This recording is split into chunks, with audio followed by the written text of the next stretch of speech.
How's it going, everyone? This is Boots with Snapkeep Arcade, back with another deck guide with Spencer Howland of Constructed Criticism. This week, we're taking a look at an amazing new deck, Big Red Control. Spencer, go ahead and let everybody know about this awesome deck. Yeah, so this is a really exciting deck. I did not realize that I was going to be as excited as I was about this until after, I think, probably my third match with this deck. So podcast listener of Constructive Criticism and patron Henry, he had hit Mythic with a big red deck that was really, really similar to the one that's posted here. And I took one look at the deck, instantly knew that I wanted to try it out, and played a couple games with it with a couple of changes, and then added some additional stuff. And this deck is a mono red control deck, basically mono red mid-range control deck. So the way that the deck works is it has a bunch of planeswalkers, a bunch of good mid-rangey creatures, and the removal spells to tighten the game up, with treasure map for ramp/card advantage in some situations. So the premise of this deck is it's a treasure map deck. Treasure map's probably the best card in your deck for what your deck is trying to do, and then it wins through its planeswalkers. So it has a lot of new cards in it. So the reason that this is a treasure map deck is kind of how the deck breaks down. So let me read the deck list really quick for you. It's 4 Daredevil, 4 Goblin Chainwhirler, 4 Rekindling Phoenix, 3 Chandra Artisan, 3 Sarkhan the Masterless, 2 Ugin the Ineffable, 4 Shock, 4 Lava Coil, 2 Tormenting Voice, 2 Fight with Fire, 4 Treasure Map, 1 Blasting Zone, 2 Gruul Guildgate, 1 Mobilized District, 12 Mountain, 4 Rootbound Crag, 4 Stomping Grounds. The sideboard is 2 Banefire, 4 Cindervines, 2 Sorcerous Spyglass, 3 Fiery Cannonade, and 4 Legion Warboss. So the treasure maps are really important in this deck for a few reasons. One, you have a lot of kind of like cards that are only good in certain situations. You know, whether it's your shocks and your lava coils or your fight with fires, you want to find a way to not draw them as often if you don't need them. Treasure map does a good job of doing that. And then you also play Tormenting Voice to get rid of them in case you do draw them. So if I'm playing a matchup where lava coil is not good, I can discard it and draw 2 cards with Tormenting Voice, and it really helps you play a more reasonable game of Magic, not always get caught with a bunch of bad cards in your hand. This is really important because what your deck is trying to do is you're trying to keep the board really, really clean, make it close to empty most of the time, and then play a Chandra or a Sarkhan to start to pull ahead, or an Ugin. So they all have their own form of card advantage. Chandra, obviously, her way to give card advantage is just you plus her, and then eventually you -7, deal them 7 damage, draw 7 cards, and the game is usually over. Sarkhan's card advantage is by making a dragon. One of the really cool things about Sarkhan is that as long as you have dragons in play, it makes it really hard to attack into your creatures. So your Direfleet Daredevil and your Goblin Chainwhirler have first strike, and if you have a dragon in play, Sarkhan's all dragons you control when Sarkhan is in play, when they're attacking a planeswalker you control, they take a damage from that dragon. So if I have 2 dragons in play, in order to attack a planeswalker, they take 2 damage. So then your first strike creatures can really easily just kind of take care of them. Ugin's plus also exiles a card, and then if it dies, you get to draw that card, as well as minusing to destroy a permanent with colors of, multiple colors. It also makes your treasure maps free, which actually did come up in a PTQ for me this week. So there's a lot of new cards in here just from those planeswalkers. It's this whole new world. And then it also got colorless lands from the new set in the form of Blast Zone and Mobilized District. So of this deck, there's 10 new cards of the 60, so it's pretty big. So the creatures, we already talked about the first strike stuff, but Direfleet Daredevil is just this creature that can come down early. If you're playing against a control deck, you just play it and start attacking them with it. Not the best use of the card, but its other uses are really good. So for example, it's pretty often that you'll be playing a dueling Rekindling Phoenix, that deck that has lava coils. If they cast a lava coil, you just get to use that to kill their Phoenix, and you get a Direfleet Daredevil out of the deal, which is pretty sweet. Goblin Chainwhirler, this is just the Goblin Chainwhirler standard.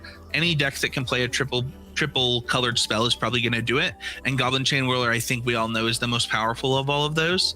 And it comes down, it's killed a Chandra for me. It comes down, it really helps your tokens matchup, it helps your mono white matchup, obviously helps your mono blue matchup. It's just good in all of the important creature decks, while also just being an efficient thing that you can be doing when you stack your deck to play the card. And it is the reason that you're mono red, is so that you can play Chainwhirler over some of the other stuff, and you get, you know, to be this big red deck rather than a little one. Rekindling Phoenix is just probably one of the best creatures in Standard. It's really hard to deal with, and one of the biggest benefits about Rekindling Phoenix is because you're playing those Chandras, those Sarkhans, and those Ugins. One of the things that one of the ways to get rid of planeswalkers is with things like, I think it's called Prism Realm is the new white one, and then obviously we have things like other enchantments, white enchantments that get rid of planeswalkers, along with Vraska's Contempt. In this deck, you have 12 threats that need those kind of answers, and there's just not a deck playing 12 answers to those kind of threats. So it really ups the value of Rekindling Phoenix in your Planeswalker deck. So as we said a little bit earlier, the deck is a treasure map deck for multiple reasons. The biggest the one is the one we mentioned when we mentioned treasure map, that you have a bunch of cards that you don't want to draw in every matchup. But the other thing is that if I can ramp into an Ugin and get an Ugin out fast with like a Goblin Chainwhirler in play or a Direfleet Daredevil in play and protect it, it's really, really powerful. Whether it's plussing to protect itself, coming down, getting rid of their biggest permanent. I had to get rid of an Ixalan's Binding that was covering a Sarkhan, minus the Sarkhan to make the dragon. Now I had a dragon protecting 2 planeswalkers plus a Direfleet Daredevil that was already in play. Ugin being able to answer enchantments, artifacts that are colored if there are any, but you know, other planeswalkers, stuff like that. Its minus ability being able to just destroy any colored permanent has been really, really good. Not something that you would expect to get out of your mono red deck in your main deck. Chandra is probably the biggest surprise for me in this entire Standard format. She's actually just really good.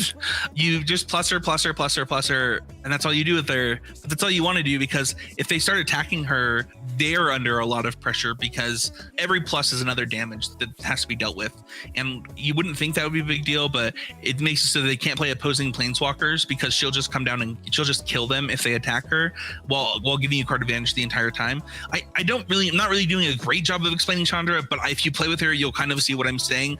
Her utility is a little bit higher than just draw a card every turn, and it really comes to fruition and shows. Her minus is not that hard to get to. It's only 3 turns. And with the amount of removal you're playing, if you make that a priority, you can ultimate her quite a bit. Sarkhan is really good with the other planeswalkers. So one of the things that you can do if you have a Chandra in play is make a dragon, right? And then if they don't deal with Sarkhan immediately, there's 12 damage coming at them. But Sarkhan just does that by himself. When you make a dragon, and kind of like Gideon from Ally of Zendikar, the Ally of Zendikar Gideon, it's just presenting so much damage so quickly. That card was presenting 7 damage right away. You make the 2/2 Knight, and then you can attack with that 5/5. Here it's 8 damage, and it's all in the air right away when you play Sarkhan, which is just huge and really closes out those games quickly.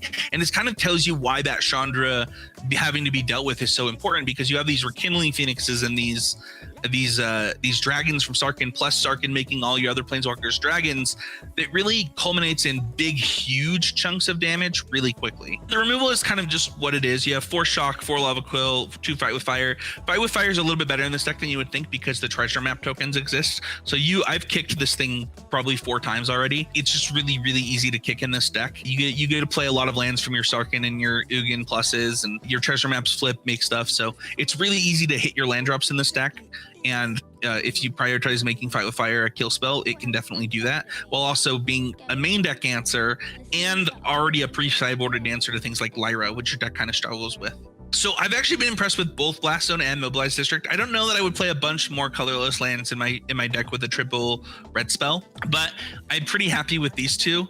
I think that Mobilized District, it's pretty often that it's 3 for a 3/3, but I've had it cost 2 before to just make this 3/3. That's pretty powerful. Just a vigilant manland is always sweet. And then Blast Zone is a main deck answer to basically anything you want. I killed a Lyra with this literally during the PTQ yesterday, or the MCQ. I killed another Lyra with it on Arena.